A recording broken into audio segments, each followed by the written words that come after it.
All right, welcome to another episode of the Ridiculously Lame Wrestling Show. I am Robert Lentini. We are going to be going over the December 11th edition of AEW Dynamite, as well as predicting the 5 matches for Saturday night's main event and the end of this show. But let's start with Dynamite. This show had some good moments, but as usual, some really just head-scratching moments as well. It's par for the course for AEW, but let's go over this episode of Dynamite segment by segment, starting with the opening match. Jay White and Orange Cassidy versus Jon Moxley and Pac. The Death Riders, Jon Moxley and Pac. AEW World Champion Jon Moxley, even though we haven't seen the title since he won. Whatever. This match was fine. Hangman Page interfered like 15 minutes in. So it was just, we're already like 20 minutes into the show with the entrances and stuff. Hangman Page interferes. There's another, to end it in a DQ. Then there's just a brawl. And we cut to backstage after this brawl. Jon Moxley's losing his mind. It's all one segment. Jon Moxley's losing his mind backstage, saying egos run all elite wrestling, and suggested a fatal 4-way match. The heel, mind you. The heel, Jon Moxley, suggested a fatal 4-way match, offering to put his title on the line against 3 other people, against Orange Cassidy, Jay White, and Hangman Page. We could just eliminate Orange Cassidy from winning this match. He's not winning the match. Jay White, I doubt it. Hangman Page would be really the only one to make sense. I don't think they're going to do that, so I'm predicting Jon Moxley will win that match, but just the idea that a heel would suggest a fatal 4-way just makes me laugh. But, you know, Jon Moxley's a fighting champion, whatever. Then we get to cut to Christian Cage, still the same segment, just still the same, still going on and on and on. We had this match, the interviews, the brawls. Christian Cage is in the luxury box. We cut to him. He cuts a promo vowing that he's going to win the title. He has the money in the bank, essentially. He can cash in for a title match. He has a contract for a title match. He's shitting on Jon Moxley, saying that he's going to send him back to rehab. Who's the heel? Who am I supposed to root for in a rivalry between Christian Cage and Jon Moxley? Christian Cage talking about sending Jon Moxley back to rehab. Am I supposed to feel sympathy for Jon Moxley, who's destroying AEW as we know it? Like, I don't understand. Does anybody think about these things? Like, all right, we got Christian Cage cutting a promo on Jon Moxley. Who's the babyface and who's the heel? Oh, they're both heels. Why are we doing this? It's crazy. But then they did something they did 4 years ago, I feel like, with, I could be getting wrong, with Cody Rhodes and Chris Jericho, I believe, where Cody Rhodes had something wrapped around his fist and punched through the glass window to get into the press box where Jericho was. I believe that was like the first AEW championship feud. I could be wrong about that, but I believe they did that spot where they punched through the glass and Cody Rhodes got into the luxury suite. Hook shows up in a sweatshirt and Building 19 camo pants you could find at Walmart. I don't understand what the look he's going for here. Who wears camo pants? And he punches through this glass window, which isn't glass, obviously, but it looked cool. But again, it's something we've already seen. Granted, I'm a psychopath who's been watching the show the entire time. New viewers or most people don't even remember this, but they already did this spot, and it just, it was a cool callback, I guess. But I don't care about Hook versus Christian Cage just because I don't care about Hook. Hook hits Cage, attacks him, hits him with the red rum until it's broken up. So Hook and Christian Cage are still having a rivalry. Christian Cage wants to be champion. Christian Cage destroyed Taz. Taz is going to make his comeback, and probably when Hook faces Christian Cage. But this segment went on and on and on and on and on and on and on and on. Like, it just never stopped. It was like they tried to cram all the big important storylines into the first 35 minutes. And I just wound up being like, I really don't care about the majority of it. I still don't understand what the Death Riders' mission is, what they're trying to accomplish besides just beat up people that are mildly popular in AEW after they beat up the likes of Brandon Cutler. It's just, it's a bummer. It's not good. It's not a top of the card storyline. It's not bringing in viewers. And that fatal 4-way match should be good, but the storyline surrounding it and this Team AEW stuff and we all got to fight for the greater good and whatever doesn't work for me. But then we get to the second match of the night, Will Ospreay versus Claudio Castagnoli. Claudio dominated the majority of this match, but Will Ospreay wound up getting the win via a roll-up, it was a good match. I believe they're tied at 6 points apiece now in the Continental Classic. After the match, Castagnoli attacks Ospreay because it wouldn't be an AEW match without a post-match attack or something, some kind of chicanery after the match. Darby Allin showed up with a baseball bat, and Claudio retreated. It will be Darby Allin versus Will Ospreay next week. This was not the last we will see with Darby Allin on this episode, and I will get to that segment later because it's just baffling. It's just baffling what happened with Darby Allin tonight. MJF, he's shown arriving at the arena. He will, he shows up tonight. Kyle O'Reilly versus Adam Cole. Winner faces MJF at World's End. So MJF is in the arena tonight. This match had no buzz. The crowd was so dead for both of these guys. Again, once you get past the boom with Adam Cole, the aura is just gone. It's just sad. I don't know what happened, how it got this bad. He has just nothing. It's really wild just how far that star has fallen. Hopefully they can figure out a way to build it back up, but I don't think this match is going to do it. Before this match, Undisputed Kingdom, Matt Taven and Mike Bennett are talking to Kyle O'Reilly backstage. Like, man, you don't need to do this. These guys are just having singles matches with each other to see who faces MJF. It's not this blood feud. It's not this big thing. Yeah, they're friends, but they're just having a singles match to see who can fight MJF. And I don't know why Kyle O'Reilly inserted himself into the storyline. Nobody gives a fuck. It's just, nobody gives a fuck.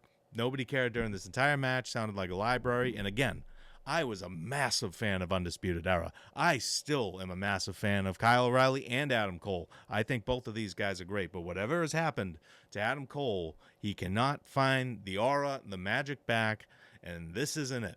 This storyline isn't going to work out for him over the Dynamite Diamond Ring. I have never once cared about the Dynamite Diamond Ring. I don't care about the Crown Jewel Championship with the rings they wear. It's a gimmick. It doesn't mean anything to me. So I do not care about this match. MJF shows up in the crowd for a distraction. Adam Cole winds up capitalizing and beats Kyle O'Reilly.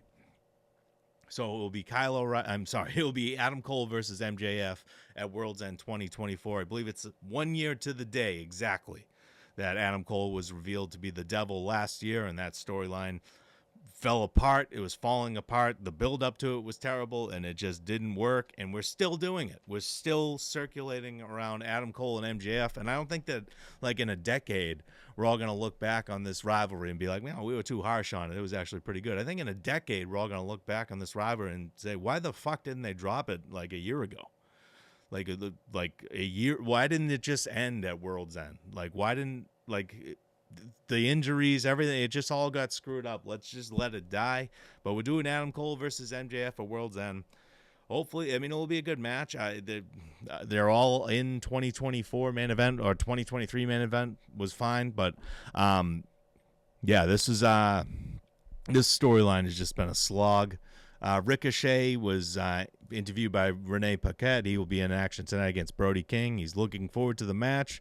Showed his MVP Hurt Syndicate card and said, well, tonight I hold all the cards. So maybe he'll join the Hurt Syndicate later tonight. We'll talk about that in a bit. Matt Cardona cut a promo. He's already the best promo in AEW, or he's up there, about his upcoming match against Chris Jericho. There'll be a contract signing tomorrow night on WatchROH.com or whatever the hell our Ring of Honor is on. I can't tell you who watches that show. I haven't heard anybody ever talk about it, other than, why is it always on Dynamite? That's all I ever hear about Ring of Honor. Why do they keep doing this on Dynamite? But Matt Cardona will also be facing Jericho for the ROH Championship at Final Battle, but he's going to be facing Brian Keith on Rampage this Friday. Matt Cardona also said, I belong in AEW. So I would sign, I don't know if he's signed, I would sign him to a multi-year deal.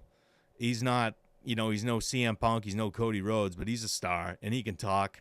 Is improvement over 95% of your roster, Tony. So if you're listening to anyone, sign him, please. If you haven't already, just this backstage promo was refreshing compared to the rest of the stuff tonight. Just Matt Cardona speaking like a star. It just was refreshing. FTR, they cut a promo too. They'll be fighting at Fight for the Fallen on January 1st in North Carolina, following the hurricane earlier this year. Nice little promo here. They're not going to be in action at World's End. Their star has fallen drastically. Chris Jericho, New York Minute again. He'll be on commentary for the match between Cardona and Brian Keith this Friday on Rampage. And he's just promoted the contract signing tomorrow night on Ring of Honor. I will not be tuning in. Now we get to my favorite part of the show. This is something that I just was flabbergasted. I had to watch it a couple times. Darby Allin was cutting a promo about Jon Moxley. He said the Death Riders are chipping away at everything that makes All Elite Wrestling All Elite Wrestling. They're ruining the company, essentially. I don't know how, but they are. He said, he understood why so many of the young guys didn't want to get involved because, for many of them, this is the first time they can earn a living in the professional wrestling business, and they don't want to screw it up and are scared, and I understand that. Darby then said, but I'm reckless. And then he proceeded to bash himself in the face violently several times until he was bleeding. Mid-sentence, he just bashed himself. Just imagine me talking right now, just bam, bam, bam, bam, and I'm just bleeding, and I'm still talking. And imagine that there was someone else hosting the show, and none of us addressed it. That's what happened to this. It just made me laugh hysterically. Tony Schiavone, Darby Allin, mid-sentence, busts himself open with several shots to the face. Tony Schiavone couldn't have looked more bored. Did not react at all. Did not go, holy shit, or oh, Jesus, man. Jesus Christ, nothing. We didn't get any of that. We just got, well, good, best of luck against Moxley. It was unbelievable. It's like they just... A car could just drive down the entrance ramp and through the ring, and Tony Schiavone would be like, oh, man, what a maneuver. Like, it's just... There was no reaction to the man violently punching himself in the face. If someone did that in front of me, I'd crap my pants. I would lose my mind. Tony Schiavone just bored to tears by Darby Allin. And I guess you can just expect this from Darby Allin. This is just... Man lights himself on fire, suspended from the top of the building all the time, getting in car crashes on purpose for an angle at the end of the last pay-per-view. But this one just took the cake for me. I don't know why. It just made me laugh so much. Just mainly that Tony Schiavone just didn't even acknowledge it. I don't even know if that was in the script to just no-sell that, or they just... that just happened, and they just, it was like a normal conversation with Darby with blood dripping down his face. Unbelievable. Ricochet versus Brody King, Continental Classic. Ricochet, they should probably just turn him heel. He was getting booed during this match, I'm assuming. I hope he joins the Hurt Syndicate. He's already just a guy here. But Brody King, the crowd was behind him the entire match. He dominated. Ricochet had a shooting star press, but King grabbed him by the throat. But it didn't matter. He went for the sleeper hold, but Ricochet exposed the turnbuckle, hit a DDT on top of it, and wound up stealing the win. And the crowd was booing Ricochet during this match. So he's not going to be the face of the company anytime soon. They might as well turn him heel. Private Party, moving on from that. It's just Ricochet's just a guy now. Brody King will forever be running in place. He's the big guy that loses to Darby Allin and Ricochet. Private Party, AEW Tag Team Champions Private Party, set up a table in front of a garage door and a fire extinguisher with some neon lights because that's a cool party. And we're interrupted by Action Andretti and Leo Rush. And then Top Flight joined. Top Flight and Action Andretti and Leo Rush were a faction for like 16 minutes. And nobody gave a shit about them, so they broke up during the Dynamite Dozen Battle Royal because Leo Rush and Andretti eliminated Top Flight. Leo Rush and Action Andretti were wearing similar puffy, stupid-looking jackets and said they wanted a shot at the AEW Tag Team Championships. Top Flight showed up, said, how many titles have you guys won here? How many tag team matches have you guys competed in? And Leo Rush says, who eliminated you from the Dynamite Diamond Battle Royal? Who gives a shit? Seriously, I don't care about Top Flight or Leo Rush and Action Andretti versus Private Party. You have like FTR. You have bigger teams than this. And Top Flight, are insanely athletic. Action Andretti defeated Chris Jericho 2 years ago. I don't understand why. I don't understand why this is the angle they want to go with for the tag team division. Mercedes Moné and Anna Jay are interviewed backstage by Renee Paquette. Moné's been the TBS champion for 200 days now. Pretty disappointing reign, other than, the past couple matches have been decent. Said to Anna Jay, it's cute. It's cute that you think you have a chance against me next week. But how old are you, 26? Oh, by the time I was 26, I was a 5-time champion. But you're just getting started. It's just totally condescending to her. And Anna Jay said, you know what, just keep doubting me because I've been proving doubters wrong my entire life. And the second you make a mistake next week, Moné, I'm capitalizing and taking that TBS championship from you. I don't think that's happening next week at AEW Dynamite Holiday Bash, but this promo was solid.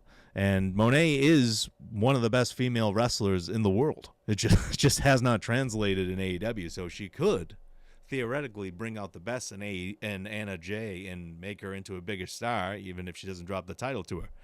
That would be great. I'd love to see a 10, 15-minute solid match next week, make Anna Jay look great, but Moné escapes and retains the TBS championship. But moving on to the main event.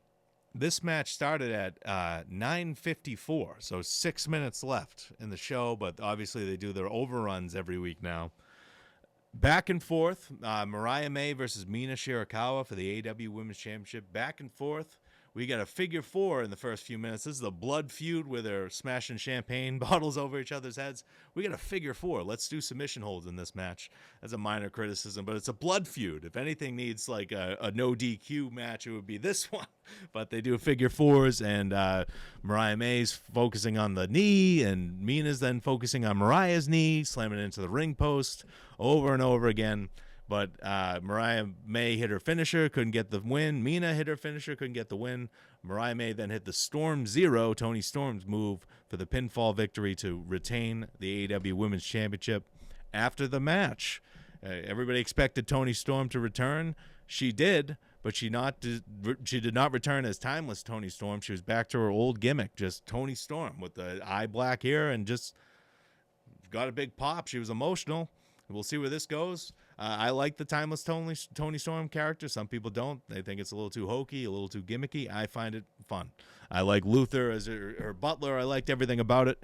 But if they're going to be moving on from it, that's fine. You can come back to it here and there. It shouldn't be her gimmick the entire rest of her career. So if she wants to go back to being her original gimmick, I'm all for it. I'm just glad she's back. This division needs her desperately. She's the biggest star in the division, even with Moné there.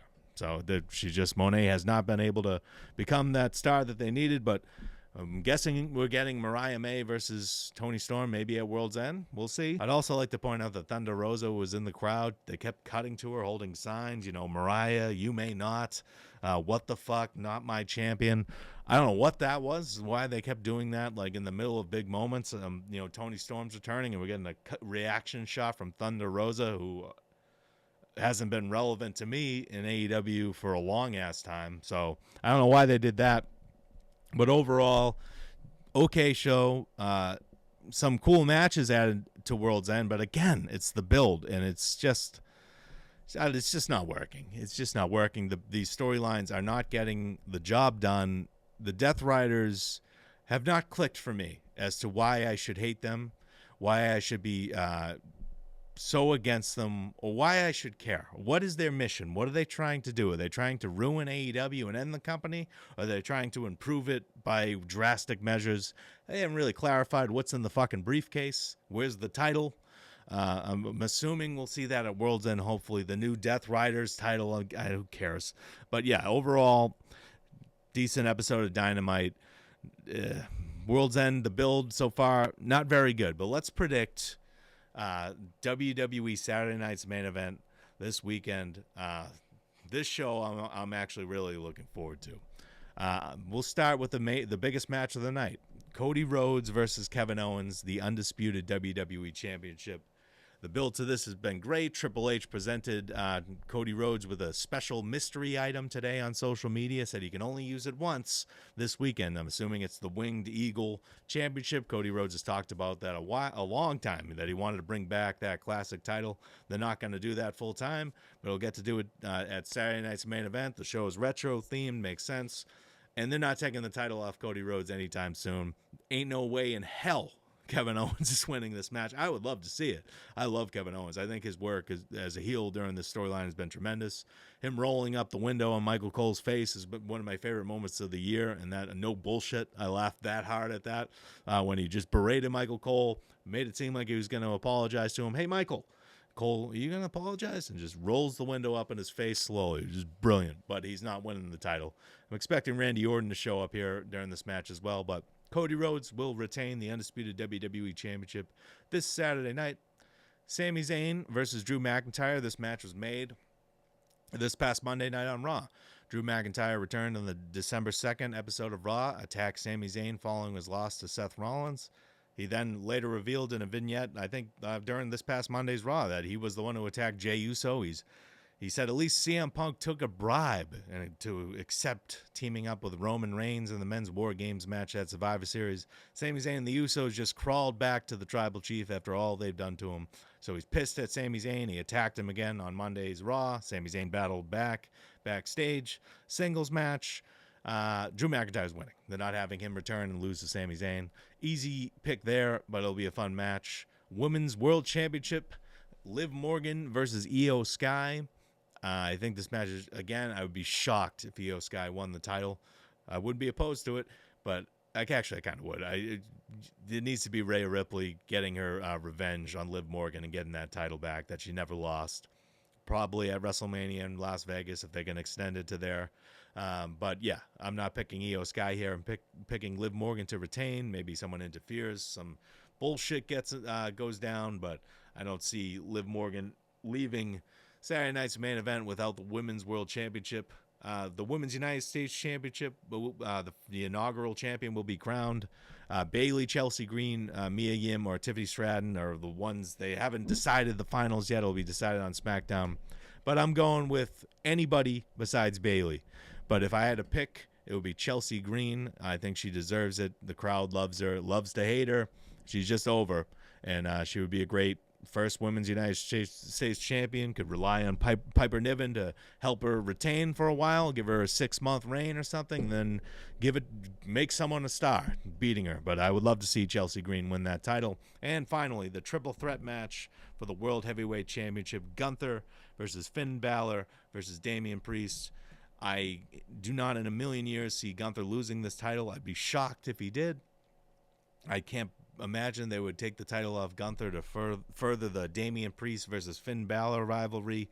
I'm expecting Gunther to pin Finn Balor during this match because Finn Balor has cost Damian Priest multiple times, and then Damian Priest can use that as ammo to maybe have them have one more blow-off match for that rivalry. But I'm expecting Gunther to retain. And that is it for this episode of the Ridiculously Lame Wrestling Show.